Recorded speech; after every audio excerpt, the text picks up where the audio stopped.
মে মাসের এন্ডে কি মিডিলে ভীষণই সিরিয়াস হয়ে যায়। আমি সব থেকে ভয় লাগতো যেটা যে আমার মৃত্যুটা এত কষ্ট করে হবে, আমি কি করে নেব। কেমো দেওয়ার পরে পায়ে তো খুব অসহ্য যন্ত্রণা হয়, সারা রাত্রি পা টিপতে টিপতে আমার পায়েই ঘুমিয়ে যেত। ক্যান্সারের মতো একটা ডিজিজ, অন্যদিকে তো নিট পরীক্ষা একটা দুটো করে মিস হয়ে যাচ্ছে। এই সময় এই জায়গাটায় যে নিজেকে শক্ত কি করে রাখতিস, কি ভাবতিস নিজেকে যে জানে এবছর আমি পাবো, স্টিল মাকে কে দেখবে, এই কথাটা ভেবে ও পরীক্ষাটা দিল না। এত বড় স্যাক্রিফাইস। ও পড়াশোনা করতো, আমাকে বলতো মা নাম্বার এটা এসছে ওটা এসছে, তো বুঝতে পারতাম ও ভীষণ এগিয়ে যাচ্ছে।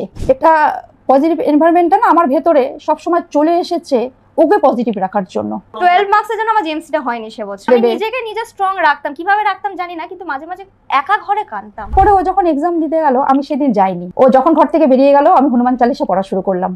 ও বাড়িতে এলো, আমি শেষ করেছি। ঠাকুরের কাছে একটাই বলেছি, শক্তি দাও। তারপরে এক্সাম হল থেকে বেরিয়ে ওর বাপিকে জড়িয়ে বললো, বাপি এবার নিশ্চিন্তে থাকো।